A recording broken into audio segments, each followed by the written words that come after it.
எனக்கு மிகவும் நெருங்கிய நண்பர். பள்ளி காலம் முதல் எனக்கு ஒரு நண்பராக விளங்கக்கூடிய நபர் தான் என் ஆரோக்கிய நண்பர் சுரேஷ்.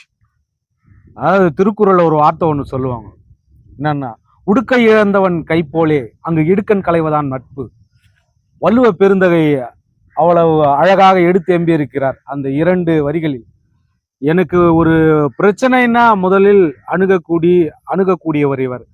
அதாவது அலைபேசியின் மூலியமாக பேசி இந்த மாதிரி சொல்லுவாரு, இப்படி பண்ணு அப்படி பண்ணுன்னு சொல்லுவாரு. எனக்கு நிறைய ஒரு சஜஷன் சொல்லுவாங்க, ஆலோசனை எல்லாம் கொடுத்துருக்காரு.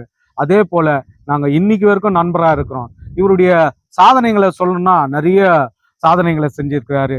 அதாவது இந்த குருதி கொடை முகாம் அந்த ரத்த தானம் பண்ணியிருக்காரு. 75 முறை செஞ்சிருக்கிறாரு.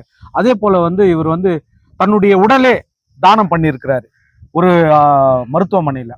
அதை சமீபத்துல அவர் செய்து காட்டியிருக்கிறார். அதே போல இவர் நான் இவர் இல்லத்திற்கு சென்று நான் பார்த்தேன். நிறைய அதிகமான அதாவது சான்றிதழ்கள் பதக்கங்கள்லாம் இவர் பெற்றிருக்காரு. குறிப்பா சொல்லணும்னா முன்னாள் முதல்வர் எம்ஜி ராமச்சந்திரன் அவருடைய அமைச்சரவையில இருந்த HV அண்டே கிட்ட இவர் ஒரு பதக்கத்தை வென்றிருக்காரு, அவர்கிட்ட வாங்கியிருக்காரு.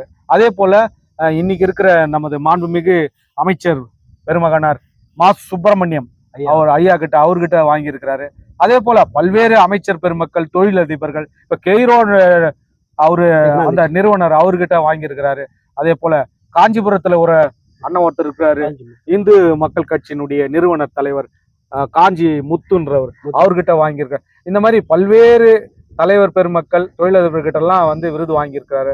அதே போல இவர் நிறைய வாழ்நாள் சாதனையாளர் விருது வாங்கியிருக்கிறாரு. சோசியல் ஆக்டிவிஸ்ட் சொல்லப்படுகிற சமூகத்துல இவர் ஒரு ஆர்வம் இருக்குது. அதாவது இந்த கண் தெரியாத, கண் பார்வையற்ற குழந்தைகளுக்கு வாரம் வாரம் அவர்களுக்கு தேவையான இந்த இனிப்பு கார வகைகளான ஸ்நாக்ஸ்னு சொல்லப்படுகிற அதெல்லாம் இவர் கொடுத்து இருக்கிறாரு. அந்த மாதிரி நானும் ஒரு சில இடத்துக்கெல்லாம் இவர் கூட போயிருக்கிறேன், பயணிச்சிருக்கிறேன். நிறைய இடத்துல என்னை அழைத்து சென்றிருக்கிறாரு. சமீபத்துல கூட திருவள்ளூர்ல ஒரு டிஸ்ட்ரிக்ட் மாவட்ட அளவிலான ஆணழகன் போட்டியில என்னை கூப்பிட்டு அழைத்து கௌரவித்தாரு. அங்க இருக்கிறவங்கள சொல்லி இந்த மாதிரி ஒரு கௌரவப்படுத்துங்க, ஒரு வழக்கறிஞர், இவரு கையால சில விருதுகளை அந்த ஆணழகர்களை முதல் போட்டியில, 2ஆம் போட்டி, 3ஆம் போட்டியில தேர்ச்சி பெற்றவங்க இல்ல சிறப்பு பரிசு வென்றவங்களுக்கு நீங்க அந்த விருதை வழங்குங்கன்னு சொல்லி அந்த போட்டி நடத்துற நடுவர்கிட்டலாம் சொல்லியிருக்கிறாரு. அந்த மாதிரி நிறைய விஷயங்களை அதிகமான